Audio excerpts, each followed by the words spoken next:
In order to theorize education, we need to understand what the regulating principles at the heart of education are. In order to do that, we've done two things so far. Firstly, we've given some identifying criteria to help you recognize a regulative principle when it's around. Those three criteria are common humanity, must be good for everyone, common dignity, everyone must be able to access all states, and common good. It must be good for everyone in the end. Now, once we worked out those three identifying criteria, we then went on to try and understand what it would actually look like in actual examples. So then we took three regulating principles, or three regulative principles: tradition on the one side, creativity on the other side, and the market as our third example. And what we did was we took a close look at what it would mean for those three regulating principles to work with common humanity, common dignity, and common good.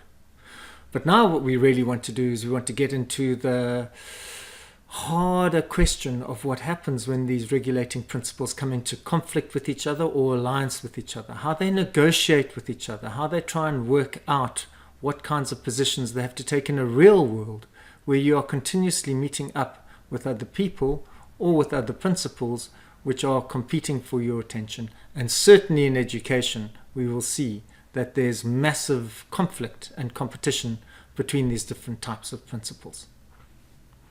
Now, what you can see me outlining over here for you, there's an interesting situation where tradition and creativity can be in conflict and alliance with each other, and that actually produces four states. And the way I want you to think about it is like when you were a lot younger and you were in the playground and there was a situation where you're looking for a playmate, someone to play with. There could be a situation where you're looking for someone to play with, and the other person that you seek out is also interested in playing with you. And there you have an alliance relationship, or you have a friendly relationship where both of you agree that you need each other and you work together. It's also entirely possible that you have a situation where you don't like a person and that person doesn't like you, and you'll end up in a mutually conflictual relationship with each other. But I remember lots of times in the playground where I certainly liked someone a lot and made overtures to them about becoming their friend, and they weren't interested. In the actual fact, they didn't like me at all, and they were in a conflictual relationship with me, even though I was in an open and friendly relationship with them. And to be honest, the fourth situation wasn't really my speciality, where I was in conflict with someone and they wanted to be friends with me. I tend to be pretty indiscriminating when it comes to friendships. If someone wants to be my friend, well, I'll be their friend. But the point is, it's a highly possible relationship where you're in conflict with someone, but they're interested in forming a friendly relationship with you. And what you can hear is I'm personalizing this. What we have is four states: alliance, conflict, alliance, conflict, and conflict, alliance, between two regulative principles that are in a relationship with each other. So now the way I want to put this in terms of the language of the first tool that we worked with is we have a situation where we have one relationship, that's a variable, the one relationship between traditionalism and creativity, and that one relationship can have four states, which we can see above us over there. And that at the heart of it gives you the essential secret of how regulative principles work with each other. Now, let's just flesh it out a little bit. Looking at this, we can see, for example, that in the relationship between the traditions and the creatives, that's one relationship between them. You have a situation where they can have four states. They could be in a situation where they're on alliance, conflict, alliance, conflict, and conflict, alliance. And the same thing with tradition and marketability. That's another relationship that you have. And they could have the same four states. And the same thing with the creatives and marketability. They could also be in a situation where they could have four states. And this starts to get pretty complicated in terms of the way that you start to think about things. So to make it clearer, what I've done is I've just tried to put it in a simple kind of like wheel diagram. What you can see is we've got traditionalism on the one side. There you have the master-apprentice relationship, and they're insisting on good habits and manners. You've got creativity with the visionary artist, which is insisting on intuition and the quest the dangerous quest, which is risky, maybe no rewards, but it doesn't matter because you're doing it because you have to. And then you get marketability, which is a competitive relationship, where you have to learn pretty generic skills to keep you flexible so that you can work and adapt and do so for your own self-interest against others. Now, these can be in very interesting and dynamic relationships with each other, and that's the world which we're trying to understand in terms of the second theoretical tool. So let's flesh it out a little bit and see how it actually works.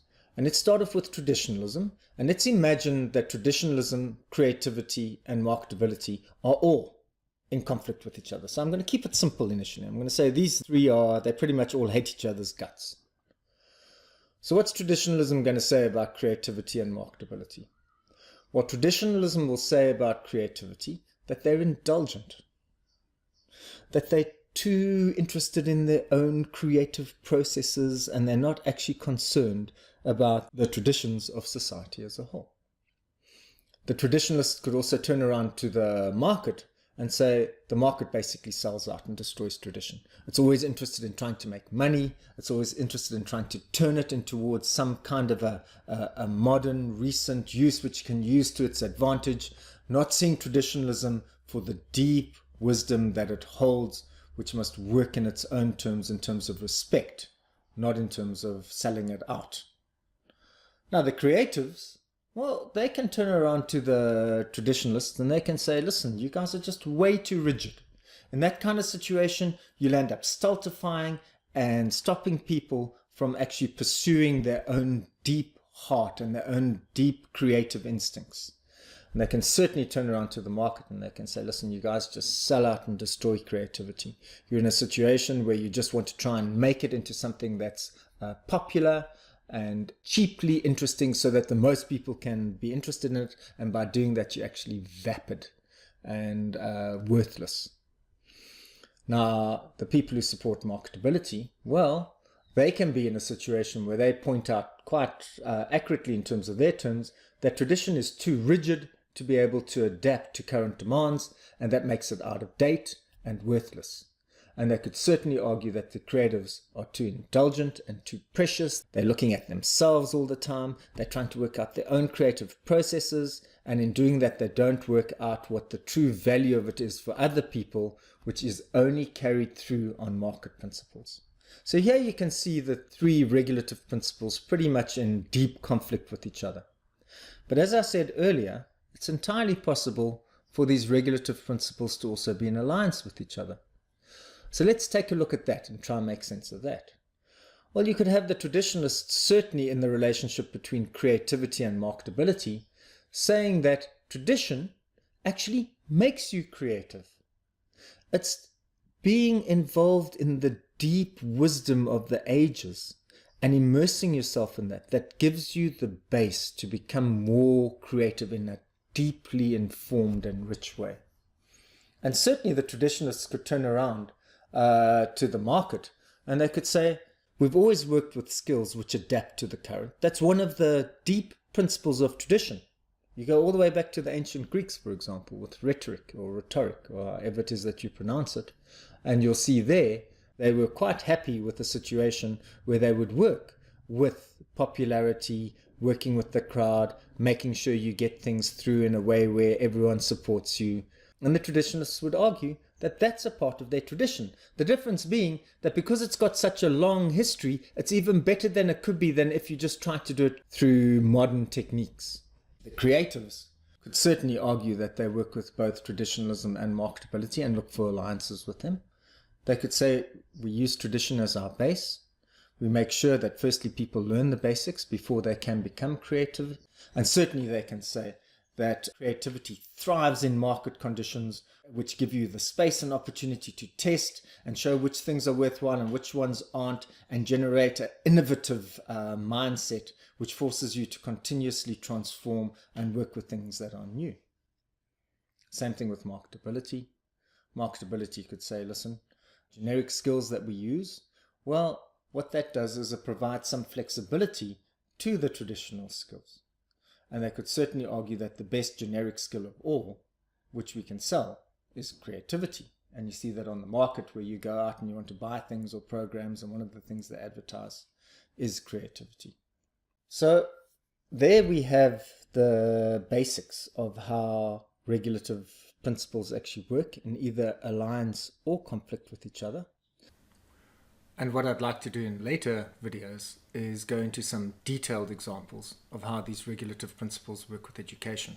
So for example, we'll take someone like Ken Robinson and creativity, and we'll show how he works with all the principles I've talked about in this video in deeply illuminating ways which take him to the core of how a regulative principle works with education, in his case, creativity.